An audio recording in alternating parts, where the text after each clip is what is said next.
Resilience and Economic Prosperity will come to order. Without objection, the chairman is authorized to declare a recess of the committee at any time. This hearing is entitled Examining Primary Dealers and Their Balance Sheet Constraints.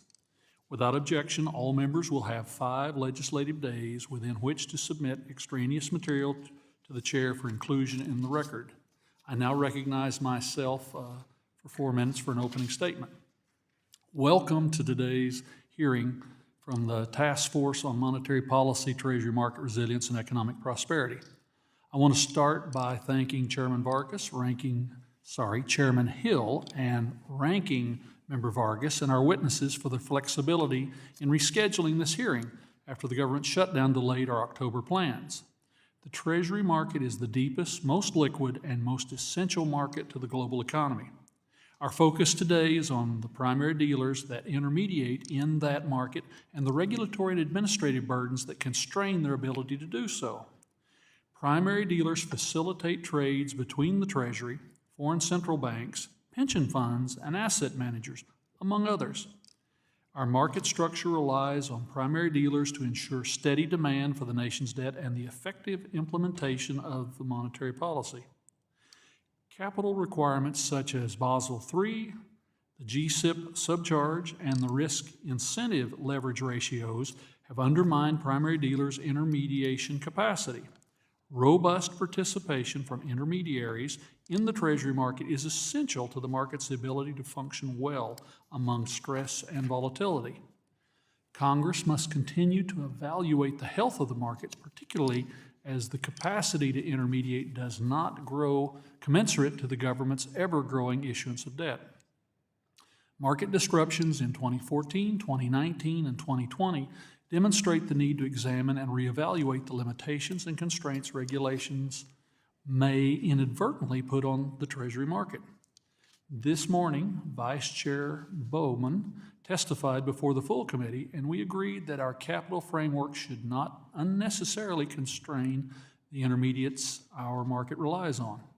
That's why I was pleased to see the Fed finally adjust the enhanced supplemental leverage ratio to remove the disincentive for banks to engage in low-risk activities such as holding treasuries, but more is yet to be done. Capital regulations may need adjustment to properly recognize treasuries as a nearly risk-free assets, particularly as liquidity regulations require an increase in the volume of these liquid asset banks are holding. Other leverage ratios, such as a supplementary leverage ratio and Tier 1 leverage ratio, may also need to be adjusted to increase balance sheet capacity and ensure that they function as intended, a backstop to risk-weighed capital requirements, not a binding constraint on the intermediation. I also continue to agree with Chair Myron. Excluding treasuries and reserves from the SLR and the ESLR would help insulate the Treasury market from potential disruption during periods of market stress. Finally, I intend to ask GAO to re-examine the operation of the Treasuries market, including its operations, risk, and regulatory structure. The last time this report was conducted was in 1986. The landscape has changed since then, and we should get an updated report. And I look forward to the discussion today, and I yield back. I now recognize the ranking member of the task force, Mr. Vargas, for 4 minutes for an opening statement. Thank you very much, Mr. Chairman. I want to thank you for convening this hearing, and I too would like to thank the witnesses and especially for your flexibility. Thank you for coming today. We appreciate it very much. With a market value of nearly $30 trillion, the U.S. Treasury market plays a critical role in the global financial system. Our Treasury market has long been considered the most stable and liquid market in the world, and that stability has been immensely beneficial for Americans. The Treasury market serves as a tool for setting the monetary policy and a benchmark for interest rates. It serves as a dependable asset for investors and offers the broader market a safe haven in times of stress. And it allows us to finance our government at low cost to taxpayers. That's why it's critical that we continue looking at ways to maintain and even improve our Treasury market's resilience and efficiency. That means continuing to explore options to address concerns of increased volatility, strained market liquidity, and the long-term quantitative growth of treasuries. Continuing to effectively manage these challenges will keep borrowing costs low, increase investor confidence, and strengthen financial stability. One way we can do this is by reviewing the function of primary dealers. As the largest intermediaries, primary dealers play an important role as a connective tissue within the Treasury market. They ensure smooth functioning of the market between market participants, including the U.S. Treasury investors and the Federal Reserve. Because of the important function primary dealers have, it is essential we make sure they have enough balance sheet capacity to effectively serve their role as market makers. This flexibility is a vital part of making sure they can absorb any shock and shifts in the Treasury supply and investor demand. We saw episodes of these shocks in October of 2014, September of 2019, and March of 2020. That's why it's worth looking at the reforms aimed at making our sure primary dealers can continue intermediating without disruption. The central clearing rule finalized by the SEC in December of 23 is an important step in that direction. This rule reduces risk, improves efficiency, and enhances the financial stability of the market.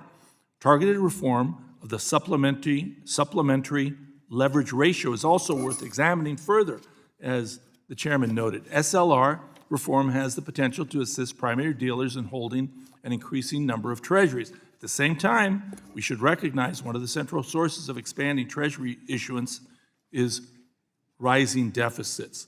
Over the years, treasury debt held by the public has increased significantly. In 2007, it made up 30% of our GDP. Today, it makes up 97%, and this expansion is showing no signs of slowing down. Following the passage of what we call, on our side, the President Trump's big ugly bill, the CBO is projecting this number to elevate to 134% by the end of 2034. Primary dealer capacity, keeping up with the growth of treasuries, is of paramount importance in improving market resilience. I look forward to hearing from the witnesses about these issues and the potential solutions impacting the Treasury market. And with that, Mr. Chair, I yield back. Thank you, Mr. Ranking Member. I am now pleased to recognize the Chairman of the full committee, Mr. Hill, for 1 minute for an opening statement. Thank you, Chairman Lucas. It's been nearly 1 year since this task force was formed, and what a year it has been for both the Federal Reserve and the Treasury markets. No one anticipated the events that would occur in the bond market back in April. And as a few days ago, the MOVE Index, a measure of bond market volatility, is at its lowest level in 4 years. But this does not mean that we can kick our feet up and sit back. The Congressional Budget Office projects annual deficits growing from $1.8 trillion this year to $2.5 trillion by 2035. Congress must stop force-feeding our current primary dealers more and more debt, especially as the post-Dodd-Frank regulations constrain their ability to absorb growing Treasury issuance. Thankfully, central clearing helps free up balance sheets for dealers to take up and serve more of our debt. But should our primary dealers fail to live up to their obligation to purchase treasuries, yields spike, shooting up borrowing costs for the government to finance its priorities, and consumers to acquire homes, cars, and college education. Therefore, the work of this committee is essential, and I thank the chairman, and I yield back the balance of my time. The gentleman yields back. Today, we welcome the testimony of Ms. Susan McLaughlin, Executive Fellow of the Yale School of Management, Dr. James Tabacchi, Chairman of the Independent Dealers and Traders Association, Laura Klimpel, Managing Director and Head of DTCC's Fixed Income and Financing Solutions, and Dr. Haoxiang Zhu, Gordon Y. Billard, Associate Professor of Management and Finance at the MIT Sloan School of Management. And we thank each of you for taking the time to be here, and each of you will be recognized for 5 minutes to give an oral presentation of your testimony, and without objection, any written statements you would like to be made a part of the record. And with that, Ms. McLaughlin, you're now recognized for 5 minutes for your oral remarks. Thank you, Mr. Chairman, Ranking Member Vargas, and distinguished members of the task force. It's truly my honor to be here with you today. Prior to my appointment at Yale, I worked at the New York Fed for 30 years in a series of operational, policy, and management roles in which the primary dealers were my key counterparts. My views reflect this experience, though my testimony today is based on information entirely in the public domain. The size and continued growth of the debt is the first-order risk to the Treasury market's resilience. As has been well documented, the growth of the national debt has outpaced dealers' capacity to intermediate it. In addition to financing the U.S. government's operations, the Treasury market serves an anchor for global financial markets. It's where the Fed implements monetary policy and where global investors have historically sought safety in periods of market stress. And the Treasury curve is the basis for the pricing of credit instruments worldwide. So the ongoing stability of this market is a serious concern, both for U.S. economic security and global financial stability. I would like to highlight two main points. First, steps are already being taken, as has been mentioned, to augment dealer balance sheet capacity to intermediate Treasury securities. The Treasury's buyback program, recent changes to the enhanced supplementary leverage ratio, and the SEC's Treasury clearing rules are collectively likely to add at least several $1 trillion in balance sheet capacity to the market over the next few years. But when you consider that the quantity of marketable Treasury securities outstanding grew by $1 trillion just between July and October of this year, it is not clear that these measures alone can address the potential for future capacity needs. Second, while it is worth exploring whether scope remains to designate additional primary dealers, my view is that this will not go very far to address the problem of the broader market's balance sheet capacity to intermediate Treasuries. Rather, I think the great potential lies in changes to the structure of the Treasury market itself. We've already mentioned central clearing. Another option to explore is all-to-all trading, in which buyers and sellers trade directly with each other rather than going through an intermediary. All-to-all protocols are not yet present in the Treasury market, but do exist alongside market making in some other markets, such as the corporate bond market. To be sure, primary dealers play a special role in the Treasury market. Their original purpose was to serve as counterparties in the Fed's monetary policy operations. But over time, their responsibilities have evolved to include being subject to a pro rata share bidding requirement for Treasury auctions that does not apply to any other market participants. Through this pro rata share mechanism, the primary dealers provide a backstop to mitigate the risk of an undersubscribed or failed Treasury auction, which could have dire consequences for our sovereign credit rating, the dollar, and the U.S. economy. If we are concerned about adding net new capacity to intermediate Treasury debt to the market, increasing the number of primary dealers is unlikely to move the needle very much. Moreover, given the dual responsibilities that primary dealers have for Treasury auction support and monetary policy implementation, the firms best suited for designation are those who can buy, hold, and sell Treasury securities on a continuous basis across the yield curve in all market environments and in sufficient size to support the Fed's operational needs. Firms that are not two-way market makers in Treasuries would not be fit for purpose as primary dealers. Thank you for the opportunity to share my views with you today. I look forward to your questions. Thank you. Mr. Tabacchi, you are now recognized for 5 minutes for your oral remarks. Thank you, Mr. Chairman, Mr. Vargas, members of the committee. It's my pleasure to appear here today. I am currently representing the Independent Dealers and Traders Association. It's a group of independent dealers. They're not part of any bank holding company. They typically have between 200 and 500 million in capital. They are probably responsible for about 15 to 20% of the capacity of the repo market on any given day. Probably a little bit higher on typical quarter ends when balance sheet gets extremely tight. In addition, I'm the CEO of South Street Securities, which is a firm I co-founded and started 25 years ago. And it's a middle market broker-dealer and a member of the Independent Dealer and Trader Association. I'm also a sitting board member of DTCC. I'm also on the Advisory Council of Bank of New York's Government Securities Division. And I think I'm fairly unique in the marketplace in that I have managed a balance sheet at a large global bank, Citicorp, for 20 years, and then started my own firm with significantly less capacity and significantly less capital. But I understand the pressures that executives and managers of both the largest banks and the mid-market firms go through. And I understand them very well from both sides, and they both have critical jobs, but their jobs are also very difficult. The theme that I'm trying to bring to this committee is I'm more concerned with the U.S. Treasury market than maybe some of my esteemed colleagues. Because if you look back 10 years ago, we had about 8-9 trillion in outstandings. We're currently, I think it's a little more than 30 trillion. We're passing through like 34, 35 trillion right now. And by the Fed's own reckoning and forecasting, we're headed toward 50 trillion in 6 to 8 years. I will tell you that unless we use every solution in the drawing board right now, we do not have capacity for 50 trillion in the U.S. Treasury market. So, look, central clearing was designed to reduce counterparty risk. It did that. But it also increased concentration risk. So that's a little bit of moving spaghetti around on the plate, because concentration risk has gone through the roof.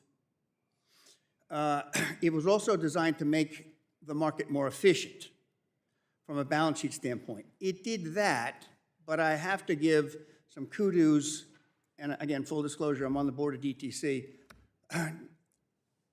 FICC, who Ms. Klimpel represents and runs, had gone a long way through the sponsorship program to making the market more efficient. Now, what I think some significant steps that we have to take almost right away are 2 right away, and 1 is a longer-term project, I will admit.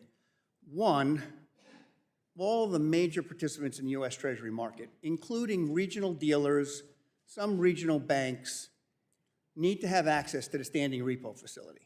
The standing repo facility, just so that you know, it was designed so that when markets were constrained for liquidity in the repo market, you could go to the Fed and they would give you liquidity against treasuries. So the reason why that has not worked is when I was running the desk at Citibank and the treasurer of the bank come and tapped me on the shoulder and says, "Jim, balance sheet's closed, no more." And that was it. The balance sheet was full. So how can I borrow from the standing repo facility and lend to the marketplace? So once those balance sheets of the participants that are eligible for that resource are full, you're done. So it'll never work unless more balance sheet capacity is brought to bear.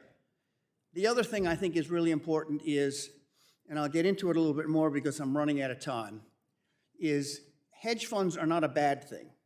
American pools of capital buying U.S. Treasuries, America's paper, is that a bad thing? I don't think so. Who would you rather have buying them? The Chinese? However, hedge funds need financing, and they also cannot be unlimited. So standardized minimum haircuts needs to be implemented right away. And lastly, and I'll just jump quickly through this, I do believe we need more participants in the U.S. Treasury market, more intermediaries in the U.S. Treasury markets, more primary dealers, more regional banks. And with that, I'll pass along the Thank you. gavel. Ms. Klimpel, you are now recognized for 5 minutes for your oral remarks. Chairman Lucas, Ranking Member Vargas, and members of the task force, thank you for the opportunity to testify today. My name is Laura Klimpel, and I serve as the Managing Director and Head of the Fixed Income Clearing Corporation, or FICC, at DTCC. I appreciate the chance to speak with you about DTCC and FICC's role in central clearing and the work we've undertaken to prepare the industry for the SEC's expansion of U.S. Treasury clearing. For more than 50 years, DTCC has served as the premier post-trade market infrastructure for the global financial industry. Every day, we help automate, standardize, and process financial transactions for thousands of broker-dealers, custodian banks, and asset managers. Our core mission is to reduce risk, enhance transparency, and ensure that our markets remain resilient and efficient. DTCC is industry-owned and industry-governed. We process securities activity across U.S. equities, treasuries, mortgage-backed securities, mutual funds, and ETFs, and other asset classes. We are also a highly regulated organization, overseen by more than 20 regulatory bodies worldwide, including the Federal Reserve and the SEC. Let me turn now specifically to FICC. As an SEC-registered central counterparty, FICC provides critical netting, clearing, and settlement services across the U.S. Treasury and mortgage-backed securities markets. The SEC's expansion of central clearing for U.S. Treasury activity is one of the most significant market-structured developments in decades. Policymakers, academics, and market participants broadly agree that expanding central clearing will improve the safety, soundness, and efficiency of the Treasury market while also enhancing transparency, supporting all-to-all trading, and reducing credit and liquidity risks. The SEC finalized its rule in December 2023 and later extended the industry-wide implementation timeline by 1 year. As a result, mandatory clearing for cash transactions will now begin on December 31st, 2026, and for repo transactions on June 30th, 2027. Although the SEC postponed the industry's compliance deadlines, FICC maintained its commitment to implementing required access model and risk management enhancements, successfully launching all necessary changes as planned. Those enhancements include expanded access models, the separation of house and customer activity, and the creation of segregated customer margin accounts. FIC is well positioned to handle the increased volume that expanding clearing will continue to bring. Prior to the SEC rule proposal, FICC cleared roughly $4.5 trillion a day. By the end of 2023, that number rose to about $7.2 trillion. And today, we routinely clear more than $11 trillion per day. We have also demonstrated resilience during periods of market volatility, including new record volumes, most recently yesterday, when our volumes hit $13.2 trillion. As we prepare for the clearing requirement, FICC has focused on enhanced access, promoting capital efficiency, and improving risk management tools. We continue to expand our sponsored service and agent clearing service to allow both buy-side and sell-side firms to participate in the manner that best meets their needs. We also have 2 proposed rule changes currently under SEC review, both designed to address double margining concerns and make it easier and more cost-effective for firms to bring repo activity into central clearing. In addition, FICC is working with CME Group to extend cross-margining to end-user clients subject to regulatory approval. The expansion should reduce capital requirements and further encourage the use of central clearing. In closing, DTCC's work often takes place behind the scenes, but it plays a critical role in maintaining the liquidity, efficiency, and competitiveness of U.S. financial markets. The SEC's expansion of Treasury clearing is a major industry effort that will strengthen the market for years to come. FICC remains committed to working with our clients, regulators, and industry partners to ensure a safe and successful implementation in 2026 and 2027.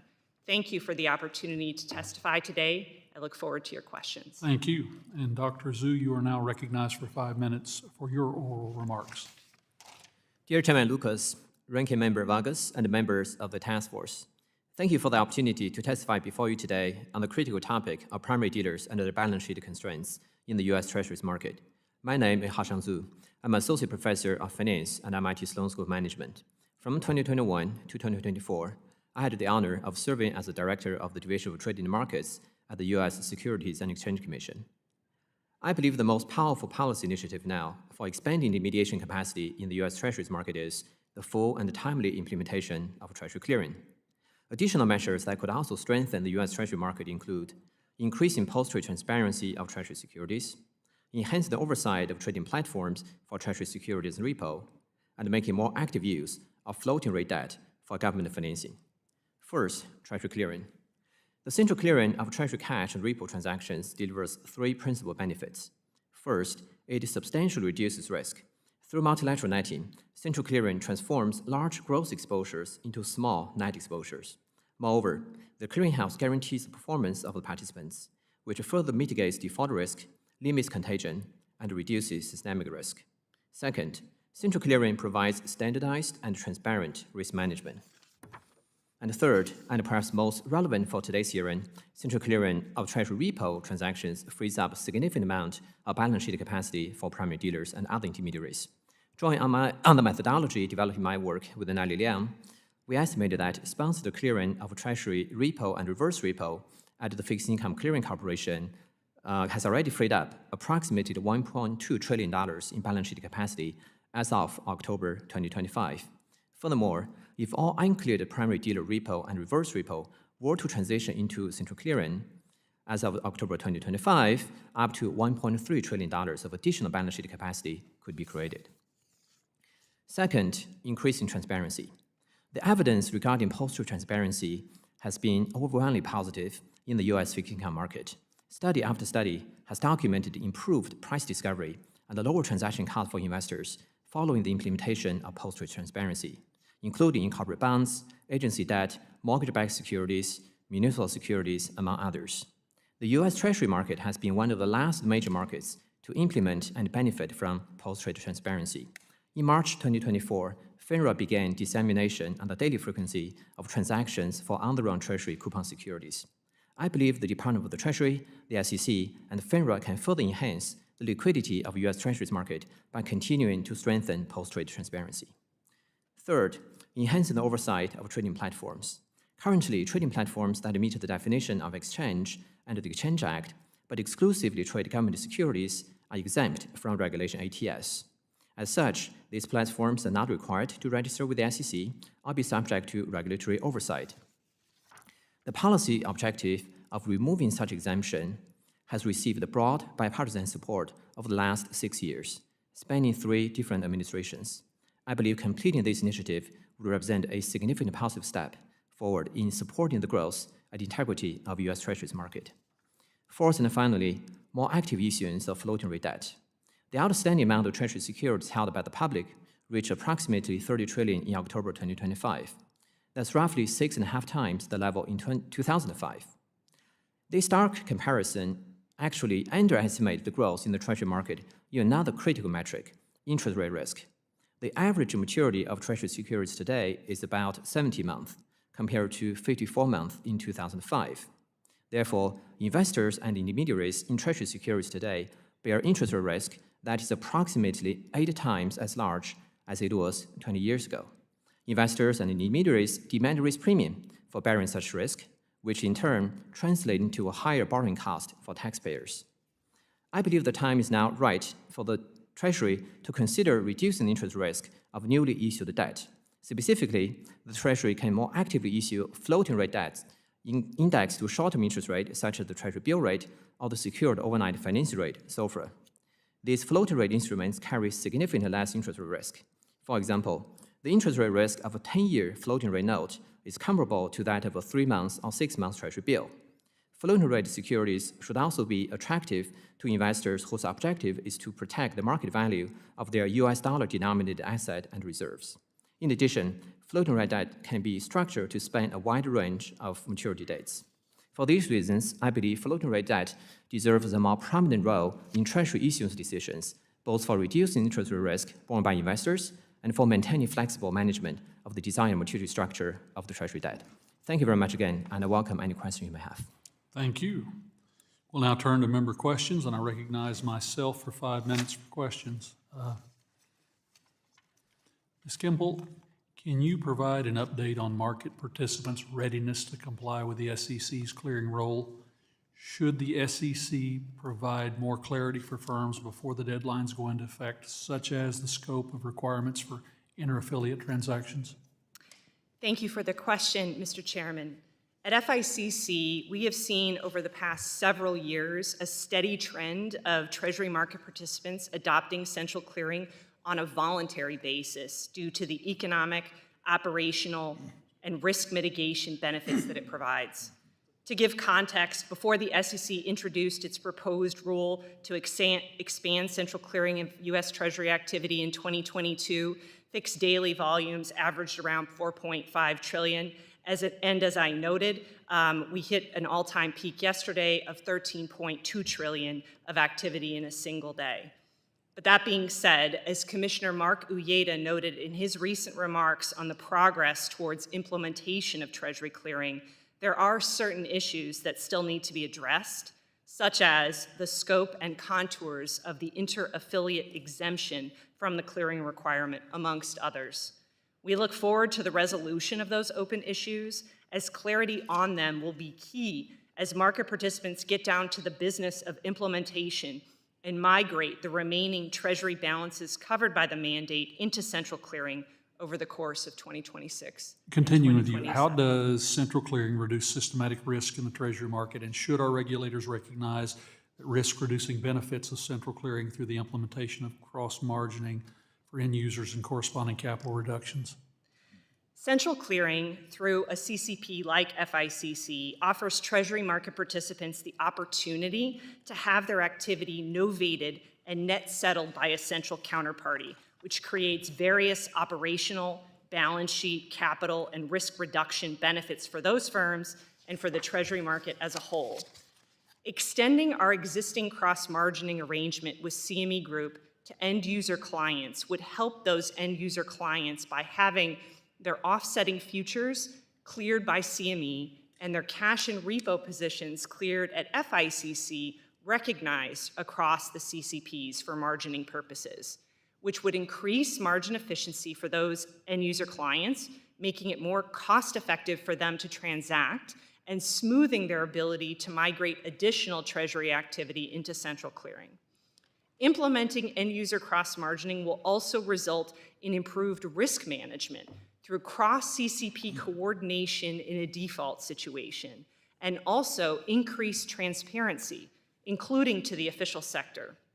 Making the corresponding capital reductions for those end-user clients' intermediaries is also critical to be able to give those intermediaries the capacity that they need to facilitate their clients' activity as part of the cross-margining program. Ms. McLaughlin, I've seen reporting about the firm's reluctance to use the Fed's standing repo facility that's intended to serve as an additional source of liquidity in the Treasury market. What should the New York Fed be looking at to improve the effectiveness of the SRF? Thank you, Mr. Chairman. I think that the SRF is generally working as intended to provide a ceiling on the level of the Fed funds rate. However, since it wasn't really needed when reserves were abundant, there is probably a little hesitation, and I've heard this from some market participants, on the part of some to be among the first to use it. I suspect the tool may be slightly stigmatized by the fact that it wasn't previously used regularly. So I think the most important thing that Fed policymakers can do is to communicate clearly and often that the SRF is intended to support rate control, that it's open for business, and that market participants should not hesitate to use it when it's economically advantageous to do so.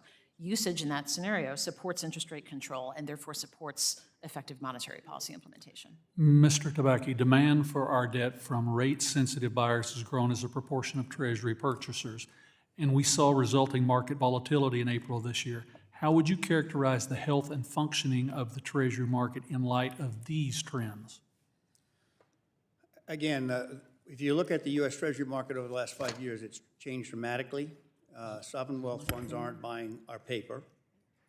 Can you hear me? Is your microphone on? Yes. Thank you. As I said, the market is changing dramatically. Sovereign wealth funds are not buying our paper. Treasury hedge funds are buying our paper. Treasury hedge funds need financing. Financing is not an unlimited, and it is the main constriction to our U.S. Treasury market. And that's what's causing, now, I have to disagree a little bit with my esteemed colleague that I don't think that the standing repo facility is getting to where it needs to go. The Fed, when they call around to the primary dealers, they're all saying, yeah, there's no problem. There's plenty of liquidity. It's the non-primary dealers, the Treasury market participants, that need to have access to that facility. Thank you. I now turn to the ranking member for his 5 minutes of questions.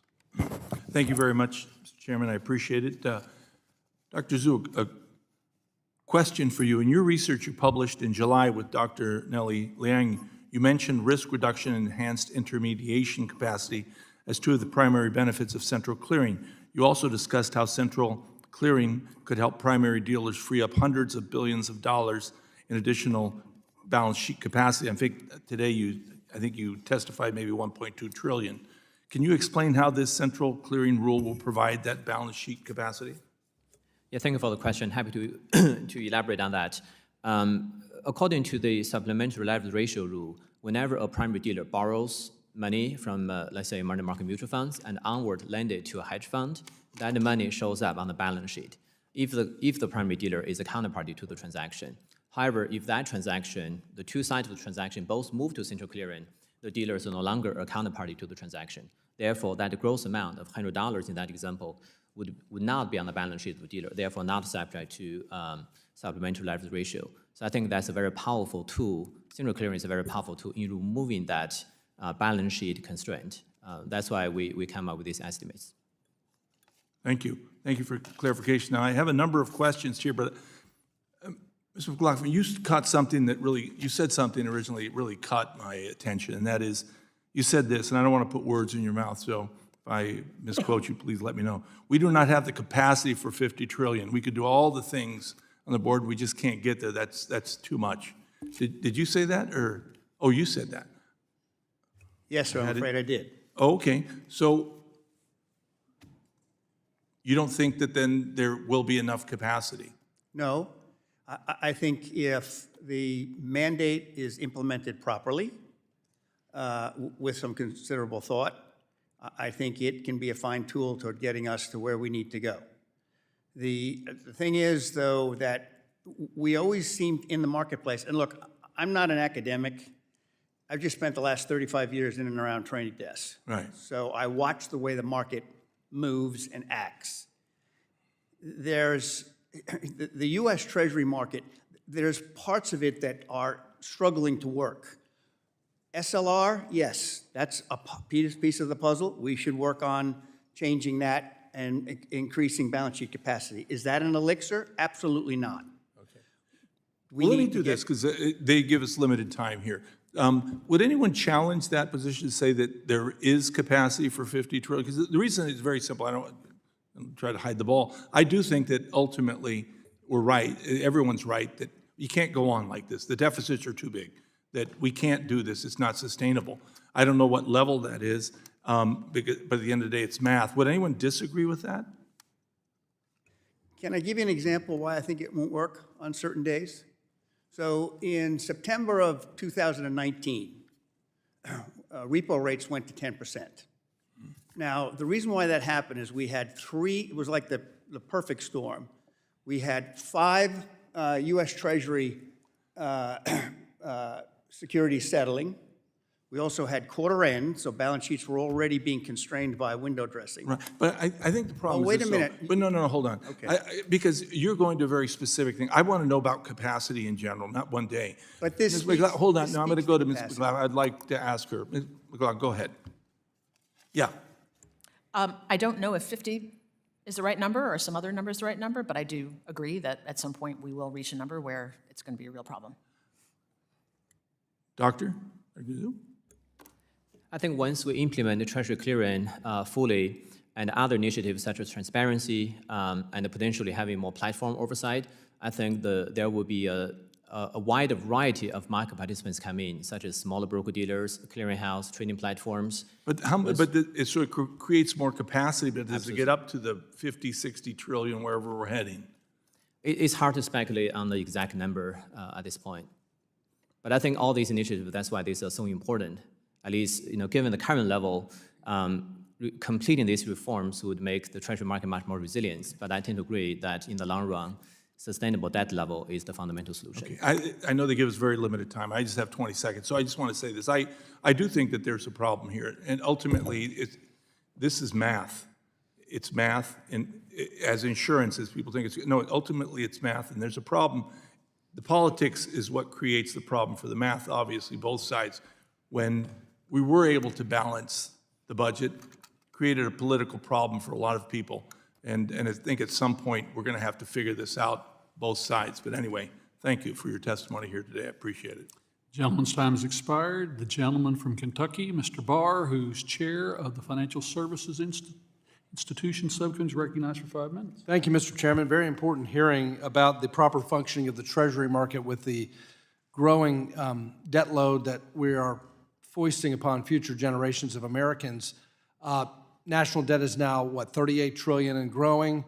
I think, Ms. McLaughlin, you said it best in your testimony when you said the greatest risk to the resilience of the Treasury market is the level of the national debt itself. So job number one is Congress needs to get our fiscal house in order, but in the meantime, we should continue to explore all avenues to support the market's capacity to intermediate Treasury debt. Ms. McLaughlin, without primary dealers that can absorb rising issuance of Treasury securities, and without more primary dealers' participation, what happens to Treasury markets? So I would just note first that primary dealers are important intermediaries, but they're not the only ones. There's a wide range. I think FIC alone has over 250 firms that are two-way intermediaries and benefit from netting in repo and or cash transactions. So primary dealers aren't the entire story, but they're an important part of it. I think if we had a case where Treasury dealers were really, primary dealers were really unable or unwilling to, take down further debt, that would be a problem I would hope not to see.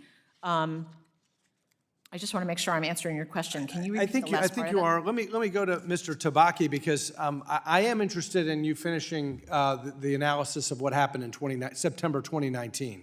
I know we have limited time, but finish your thought there. What happened there, and why do you come up with this $50 trillion figure as the breaking point? The reason why is because most of the regulations to date have been centered around the largest banking institutions, the SIFIs.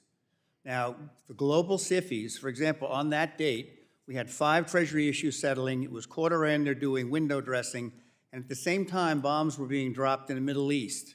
So what did that do? That caused all of the oil companies to draw down their lines of credit, thinking they'd have to be repairing their refineries. So billions of dollars of cash left the biggest banks. They're already constrained on their balance sheet, and now there's not enough money in the repo market. Those are the type of things that we are most susceptible to if we rely only, and the regulatory environment relies only on the biggest banks. Well, what happens, same question to you, what would happen to the Treasury market if you've reached the limit of capacity? What happens? Well, I personally think that we're pushing that envelope today because, again, the capacity issue is not on the buying and selling of treasuries. The capacity issue is on the financing of Treasury because that's what takes up balance sheet. Most of the big hedge funds and asset managers come into the Treasury direct. No longer, the primary dealer desk I ran at Citibank, you would never need the amount of inventory that we had today. But you do need financing capacity. That's the constraint. And that's where we don't have enough participants in the marketplace, and those that are in the marketplace don't have access to facilities like the standing repo agreement. So more regional banks, that's one solution. More regional banks, more regional dealers. More hedge funds. Well, hedge funds, that comes with a little bit of a grain of salt. Hedge funds, the largest banks now give out repo at 0 haircut. Now, I'm a proponent of hedge funds. I just said it. I'd rather have Americans buying American capital, American pools of capital buying American treasuries. However, nothing is unlimited without any haircut. And just so that you know, a haircut is like the down payment you do on your mortgage. It's an over-collateralization. It is a first loss protection. So without haircut, you allow hedge funds to be basically unlimited in terms of how much leverage they can have. Okay, I'm running out of time. The SLR fix is a no-brainer, in my opinion, but let me go to Dr. Hsu. Very interested in your more active issuance of floating rate debt idea. Can you elaborate? Yeah, of course. Currently, the Treasury Department mostly issue coupon securities with a fixed coupon payment. And when interest rates start to rise, these instruments will lose value very quickly. We saw that in Silicon Valley Bank and many other situations. So if the floating rate debt, the interest payment goes up as the market level interest rate goes up. Therefore, these instruments tend to be very insensitive to the level of interest rate. So people who want to invest their dollar asset for preserving the value would find these instruments to be very valuable. So lower interest rate risk means more, Lower risk premium. more capacity, Correct, yeah. Correct, exactly. more purchases of Treasury debt. Exactly. There will be less penalized on the VaR, for example, valued risk models. There will be less penalized by the capital rules and so on. Yes. Gentleman's time has expired. Chair now recognizes the gentleman from California, Mr. Sherman, ranking member of the Capital Markets Subcommittee for 5 minutes. The fundamental problem we're not going to solve in this room, and it is that we have too much national debt. The debt has tripled since the 2008 global fiscal crisis. A big chunk of that is the 2017 tax cuts for the wealthy, followed by the $5 trillion big, beautiful bill that was, I think we all agree, big. During COVID, both sides voted in a bipartisan way for some enormous expenditures. Obviously, if we knew then what we know now, we would have handled COVID differently. So we have too much debt. We have a couple of things that are helping. One of those is the independence of the Fed, and we've got to fight that to protect that. The other is that we are the world's reserve currency. The euro would like to play that role. Yuan would perhaps like to play that role. Crypto would like to play that role. And I've had a lot to say about crypto over the years, and what I said, God, almost 10 years ago, was that the undoing of crypto would be other crypto. What I didn't realize then was that stablecoin would undermine the rest of the other coins, because stablecoin allows drug dealers, tax evaders, sanctions evaders, bankruptcy law evaders to have total confidentiality and secrecy without having to risk putting their money into some other somewhat imaginary currency. So what we may see is that the dollar retains its role as the world's reserve currency, and that all we lose from crypto is the ability to enforce all of our fiscal laws. So we are where we are. In June, partly in response to a letter a number of us sent, including Representatives Wagner, Foster, myself, and Barr, the Federal Reserve announced that it would change the calculation of the global systemically important banks, that's GSIB's leverage requirement, effectively decreasing the leverage capital that these banks are required to hold. Obviously, as we issue more debt, we need to have banks participate. Mr. Tabacchi, should the Fed consider making similar changes to smaller banks on their leverage requirements so that they're not disadvantaged when compared to the GSIBs, and to bring them as full players in dealing with this float of debt we have? I think that's an option that should be explored, Congressman. I also think that some of the other things that we've already talked about are frankly more important. If you look at central clearing. Yeah, I'm going to go on to my next question, Okay, go because I've ahead. got such limited time. Former Federal Reserve Board member Jeremy Stein has said that large banks are allocating less capital to low-risk assets like treasuries because they're disincentivized to do so. The leverage capital requirements are insensitive to risk, and so a regime of prudential regulation designed to cause banks to have less risk actually incentivizes them to forego treasuries and do things that involve more risk. Mr. Tabacchi, could you walk us through what happens in the broader financial markets if the U.S. Treasury becomes less liquid or more expensive? And in particular, does that affect mortgages, car loans? Does it affect the average person trying to borrow some money? It does, because rates would go up. We are playing with fire a little bit here, sir, because, again, if repo is the capacity constraint, think of the funding level of treasuries has the issue when rates when the funding levels go up because there's not enough capacity and several market participants can't access the standing repo facility, then what do the dealers do? They increase the rate that we charge hedge funds, the variable buyer of treasuries. When they increase what we charge hedge funds, sooner or later, hedge funds are either going to increase risk, which they can do with the big banks with zero haircut, or they're going to stop buying treasuries.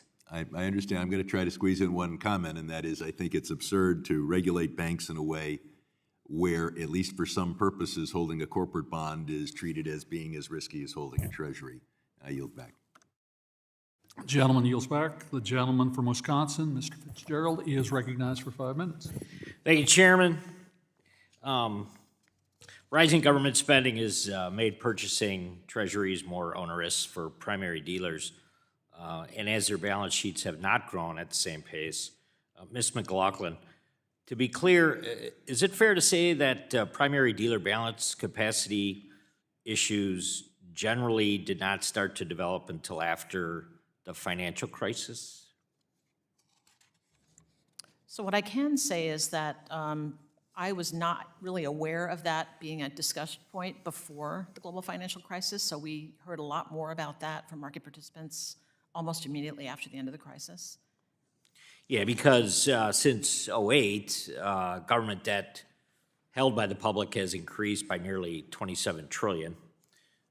Wasn't all caused, despite what you might hear from some members of Congress, by the 2017 tax cut and the big beautiful bill. There were other things that happened in between there, but apparently not everybody remembers that.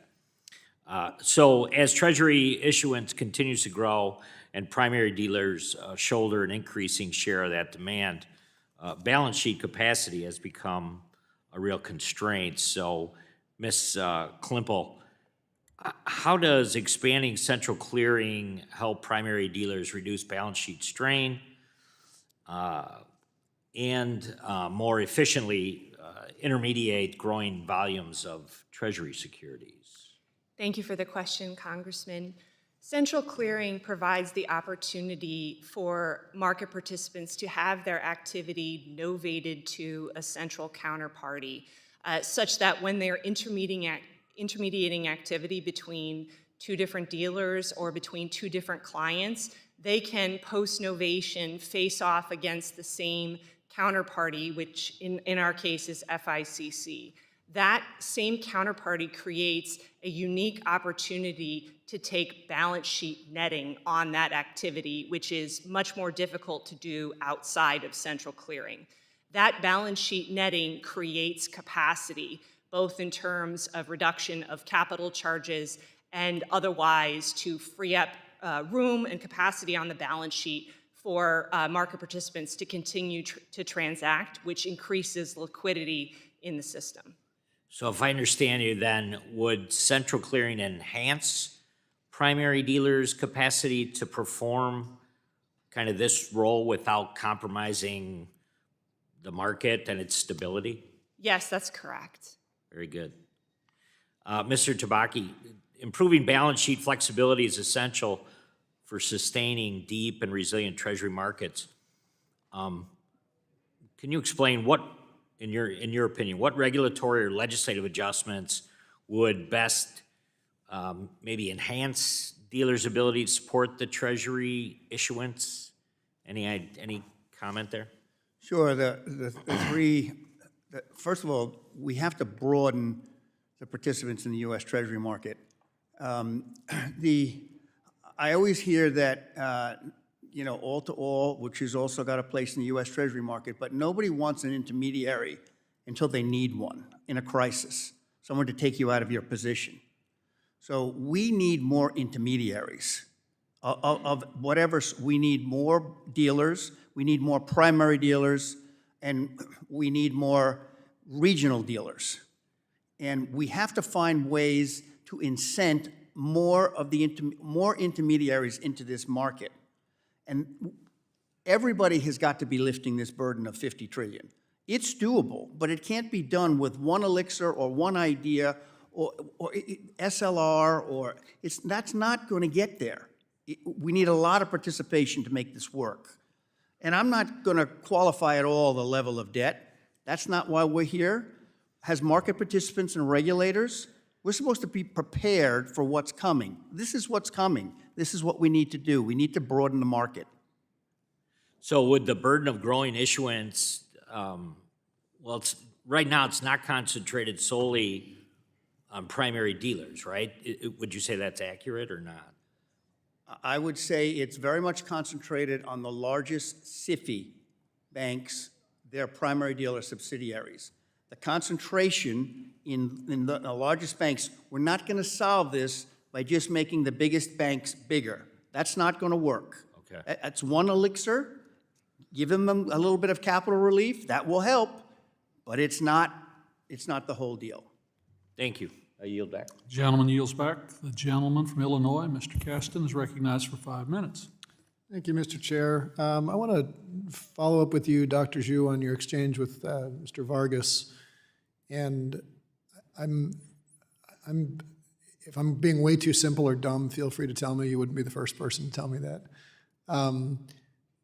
The idea that these central clearing agencies free up more money in the system, more liquidity in the system,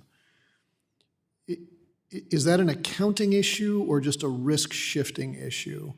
So, is there something fundamental going on, or is this just that we're basically taking liabilities off the balance sheets of entities that have obligations to maintain certain capital ratios and moving that risk to another spot in the system that doesn't have those obligations? So are we reducing total risk or just moving it around in ways that it increases the capital in the system from those who are allowed to, or constrained by capital ratios? Yeah, thank you for the question. The answer is that the central clearing reduces risk. There is a risk, think about the broker-dealer in the middle, and they borrow money from one side of the market and lending money to the other side of the market in two repo transactions. Now, the risk is actually a perfect offset. However, because of accounting rules, the gross amount must show up on the balance sheet. That turns out to be constrained on the balance sheet capacity of dealers.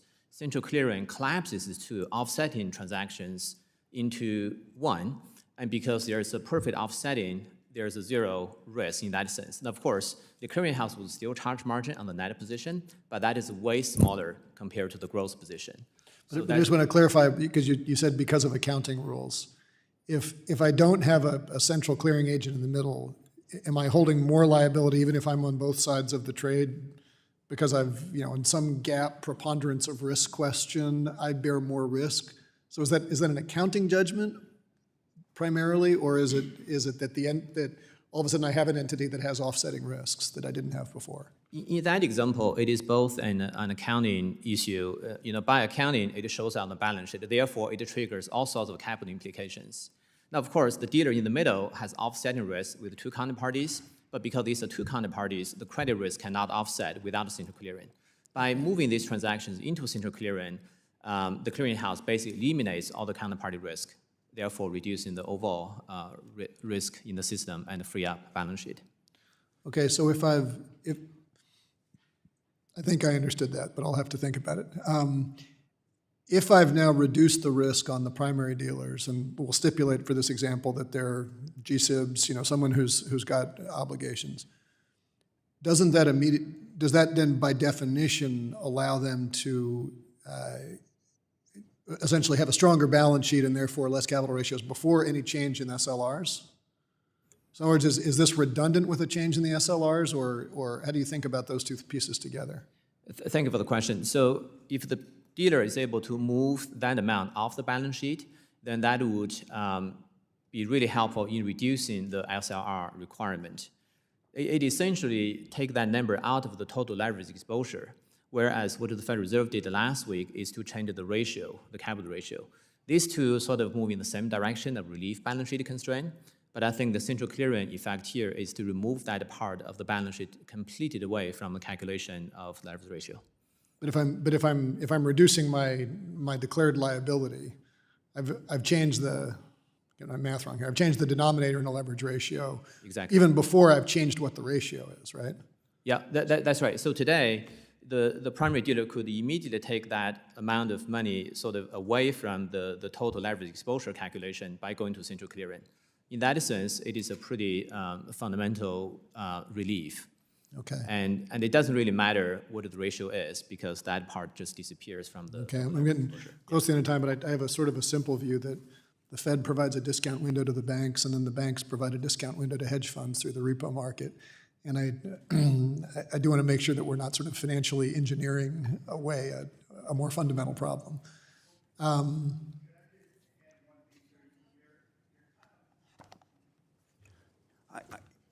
The netting is an accounting and a transaction, but the netting only reduces risk because there are two counterparties, one on each side.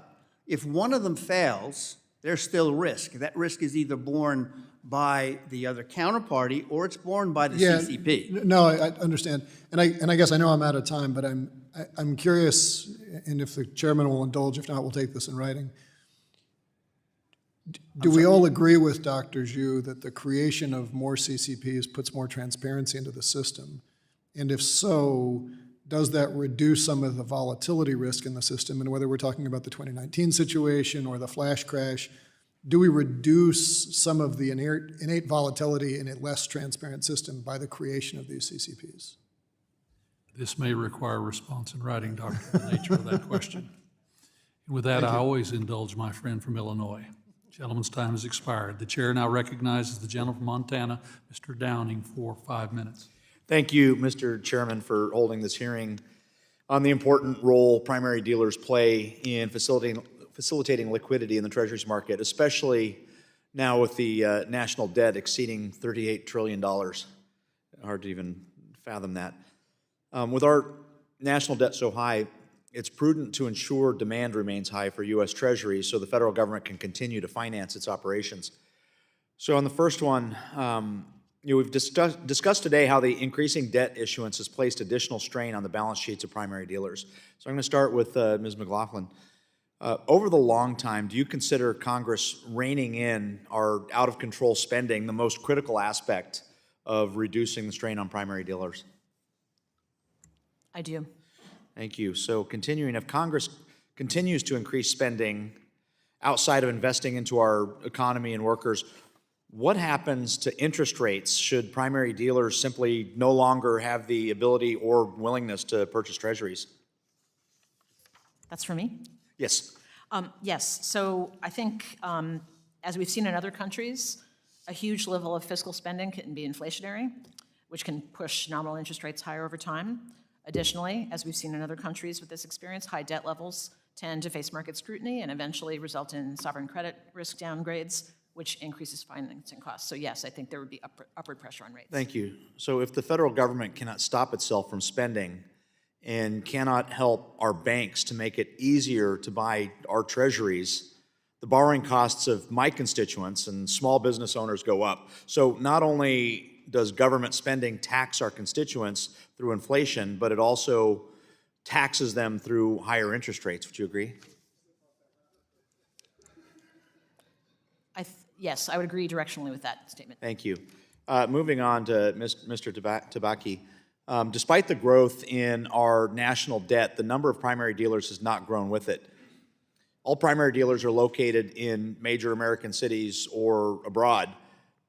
Are there barriers that prevent financial institutions located in more rural areas from becoming primary dealers? In other words, is geography typically a constraint? I don't believe so, no. But also, I need to make a point in terms of primary dealers and large banks. They don't hold the treasuries. They buy them and sell them. Right. The real constituents here that we're talking about are the ultimate holders of the treasuries. Those are the ones that we need to be worried about, like treasury hedge funds, which I keep saying. And that is not without risk, too, because we cannot allow their leverage to go unabated completely. Right. Well, I appreciate that. And going back to rural participation, do you suspect that there is any appetite from rural financial institutions to participate in any way? I think we're going to have to generate that appetite. And by that, I mean we need to incent more players to want to come into the U.S. Treasury market.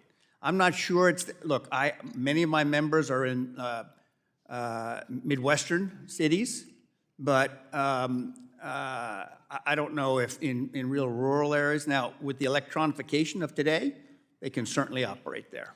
Thank you. Ms. McLaughlin, any comments on that? Yes, thank you, Congressman. I would note that in the 70s and 80s, we had a lot of small independent broker-dealers that were primary dealers located all over the country. We've subsequently seen massive consolidation in both the banking and the brokerage sectors between the 80s and the 2000s in particular, and a lot of those firms that were independent broker-dealers located all over the country merged or were acquired by banking organizations, and that's why you see a lot of bank-affiliated firms on the primary dealer list today. All right, thank you.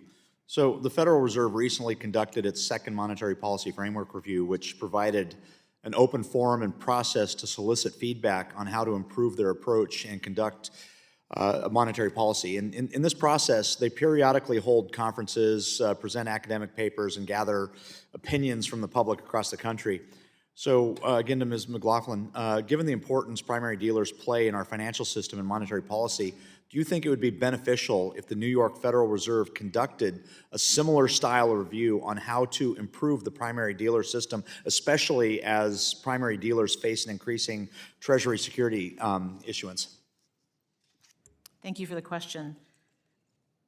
I would say it depends on the problem that we're trying to solve. So if the problem we're trying to solve is increasing intermediation capacity for the market broadly, I don't personally think that increasing the number of primary dealers will move the needle very much, because what it's really doing is just renaming existing intermediaries in the market as primary dealers. I see a lot more potential for added intermediation capacity from changes in market structure. I think that's going to be a lot more transformative. Central clearing is a great example of that. I've also advocated for further study of all-to-all trading protocols, which don't exist in the Treasury market, but do exist in some other markets, such as corporate debt. Like Jim says, there is no silver bullet. So I think it's going to be a range of solutions that we want to bring to bear, but I think all avenues are worth exploring. Outstanding. Gentleman's Thank time you. has My expired. time has expired. I yield. Chair now recognizes the gentleman from Nebraska, Mr. Flood, Chair of the Subcommittee on Housing, for 5 minutes. Thank you, Mr. Chairman.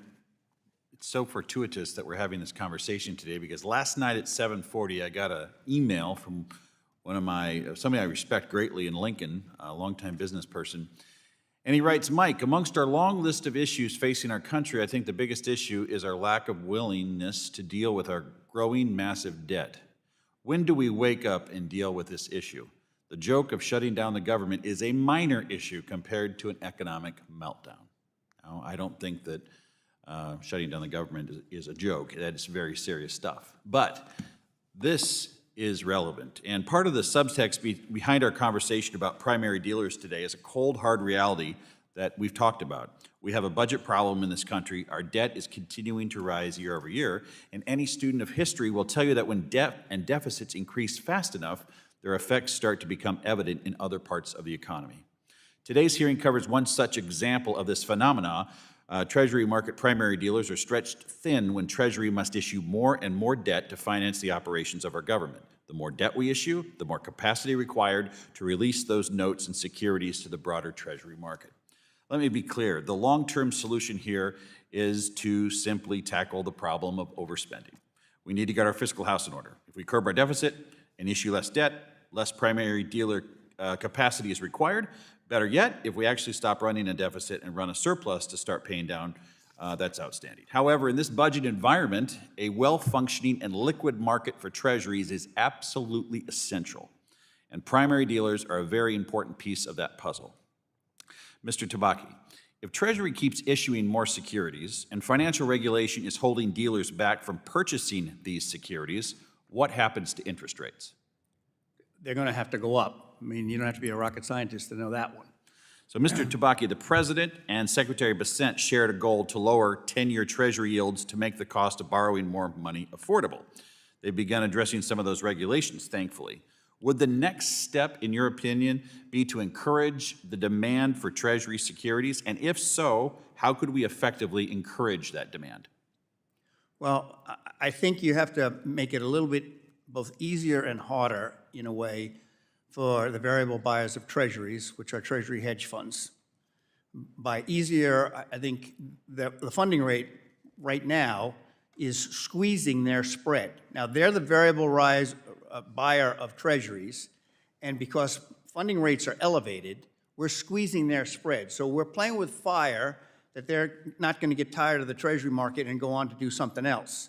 Now, case in point, for the month of November, the average SOFR rate, repo rate, was 401 or so. It was basically over 4 for the entire month. Well, in that month, the Fed reduced interest rates by 25 basis points. There wasn't a real impact on the marketplace because funding rates are higher because of a lack of balance sheet. That's why I'm saying we're playing with fire here. Okay, Ms. Klimpel, in your testimony, you highlight the end-user cross-margining as a critical initiative for the market. Can you talk a little bit more about what the expansion of end-user cross-margining will do for the market and what other areas you are focused on to improve margin efficiency? Thank you for the question, Congressman. So FICC and the CME Group have had a cross-margining arrangement in place since 2004 for our common members. The proposal that we have been working on together along with our respective supervisors is to bring that cross-margining arrangement down to what we call the end-user customer level, so that end-user clients of our common members who have offsetting futures, interest rate futures positions cleared at CME Group and cash and repo positions cleared at FICC can, to the extent that those positions are offsetting from a risk perspective, gain margin efficiencies recognizing that risk offset.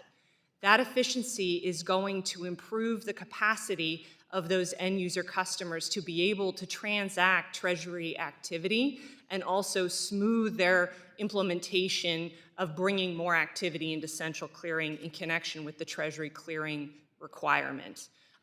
End-user cross-margining is also going to improve risk management in the Treasury market by allowing for closer cross-CCP coordination in a default situation, and it's also going to help improve transparency across the asset classes by being able to see the client's activity across the CCPs. We are also focusing, in addition to the cross-margining arrangement, with... You are fantastic, by the way. Thank you And to the gentleman's chairman, time and has expired. I yield before I get in trouble. Chair now recognizes the gentleman from Indiana, Mr. Stutzman, for 5 minutes. Thank you, Mr. Chairman, and thank you all for being here. Mr. Tabacchi, I'd like to come to you. Our country has a serious spending problem, the federal government, I should clarify, and primary dealers provide steady demand for our ever-growing debt. However, the size of bank balance sheets has not kept pace with our out-of-control spending, which we saw explode under the Biden administration. How has government spending affected balance sheet utilization for primary dealers in the last few years? Again, the important constraint of the primary dealers, of all the dealers that are intermediaries in the U.S. Treasury market, is the financing markets, financing the securities. And again, it's simple. How many people buy a car that don't use financing? Just about the variable buyer of treasuries today need financing, and financing is constrained. I'll give you another statistic. Year-end looks like it's going to be difficult this year. It's currently trading at 4.5, while 90% probability the market is pricing in another 25 basis point cut. How can that be? The funding markets, where the constraint of financing hits the most, are not functioning well. And look, I'm not an academic. I just sit on a desk and I watch it all day. It's not working. Would you say primary dealers should dedicate more room on their books to our debt? It's more than just that. Once you get to balance sheet capacity, you have so much capacity based on your capital. Once you get to that capacity, as I told you, the treasurer taps you on the shoulder, that's it. You can't take any more.